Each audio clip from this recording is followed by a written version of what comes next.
Let's come back to the two-dimensional sphere and its parallels. Above each point of the two-dimensional sphere, we should imagine a Hopf circle. Look at what's above one of the parallels of S2, the equator, for instance.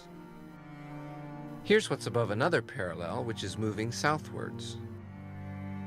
Why does the torus seem to get thinner? Because above the South Pole, there's, of course, only one circle.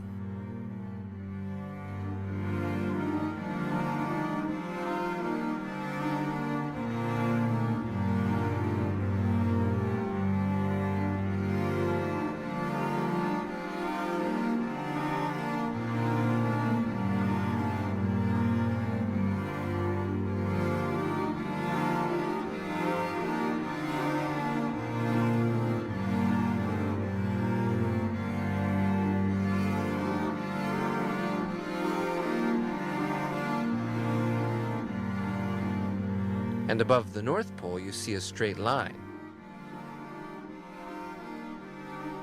Actually, a circle going through infinity. This is the red line.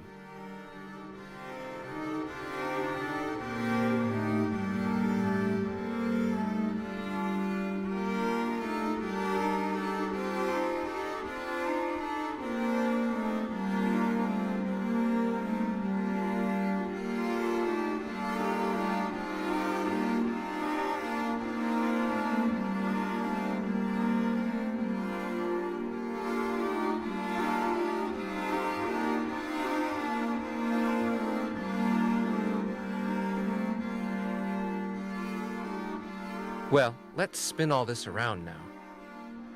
Rotations, yes, but rotations in four-dimensional space, of course.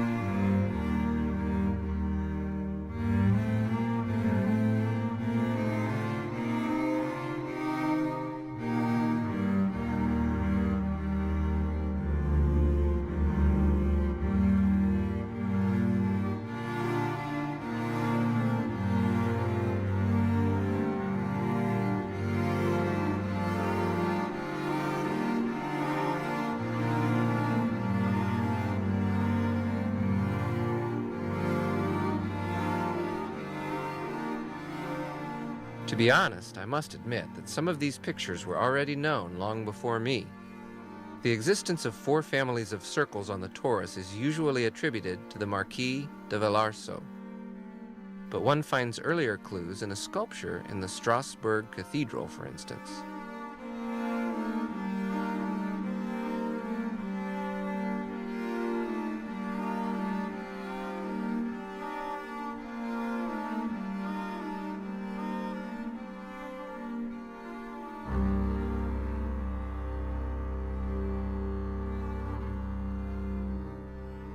Take a torus of revolution.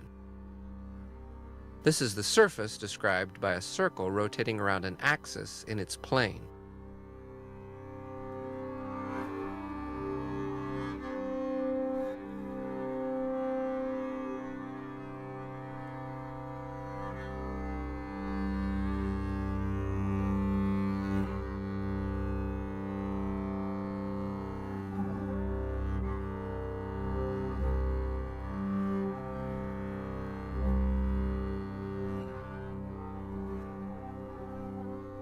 Slice the torus with a plane.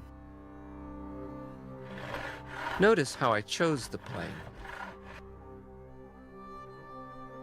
One says that it is bitangent to the torus, simply because it is tangent at 2 points.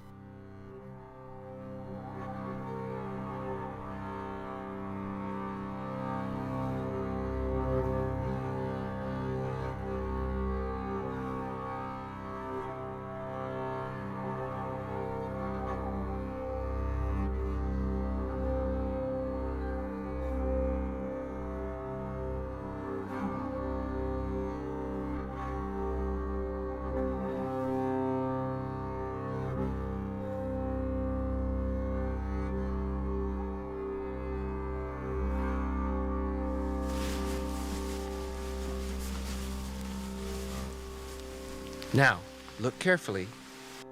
Plane cuts the torus along two perfect circles.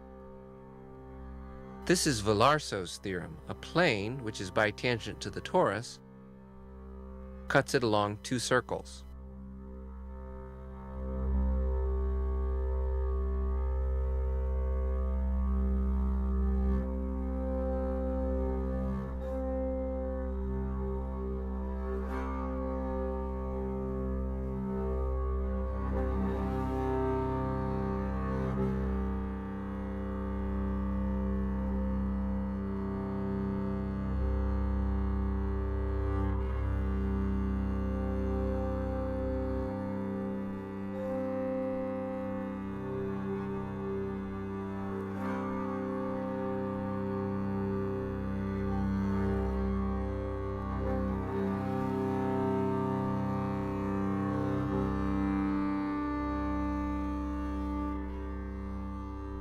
Of course, there's not just one bitangent plane.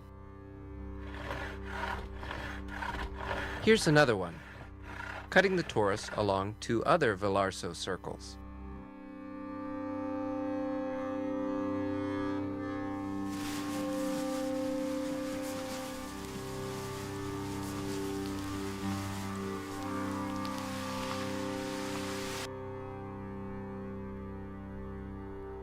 And we can do the same for all other bitangent planes. We just need to rotate around the axis of symmetry.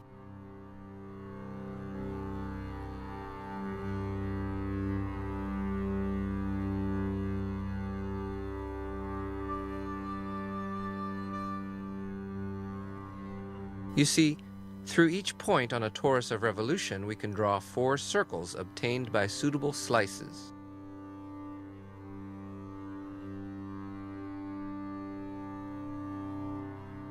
One of these circles is a parallel.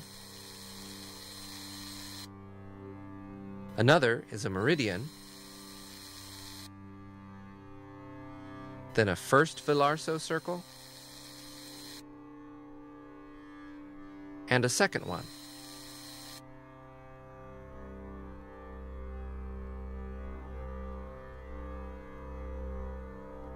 And since one can do this at any point of the torus, we see that the torus is covered by 4 families of circles.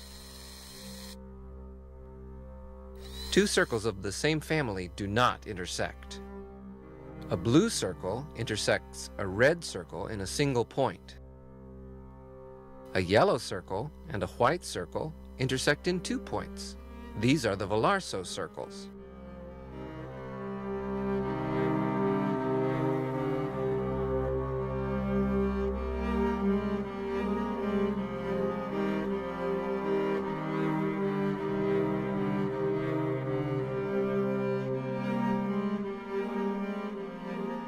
Take a good look at the yellow circles.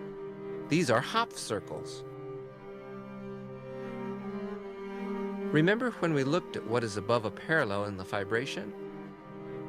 We saw a torus covered with linked circles, just like this torus covered with yellow circles. And what about the white circles? Well, they are the fibers of another Hopf fibration, the mirror image of the first one.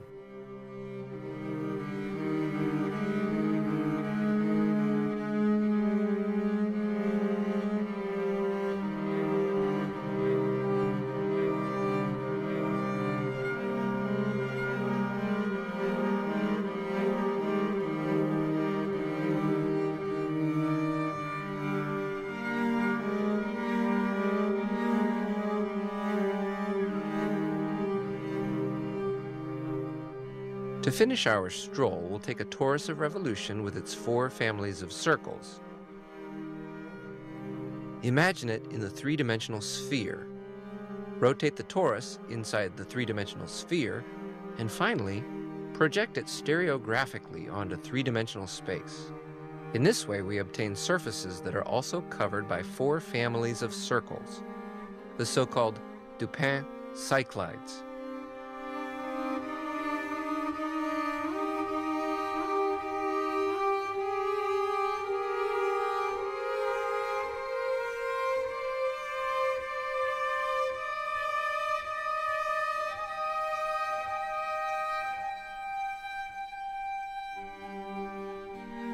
Sometimes when the torus passes through the projection pole, the surface becomes infinite.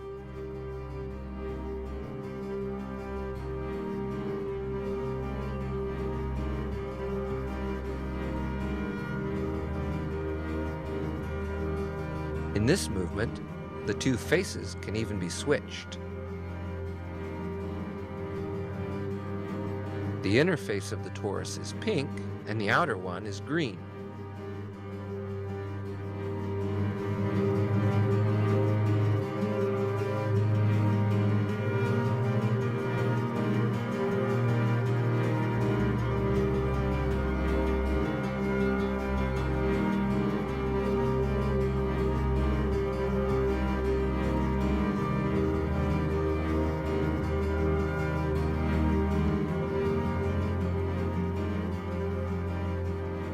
A simple rotation in the fourth dimension, and bingo, green turns into pink, and pink into green. Isn't that magnificent?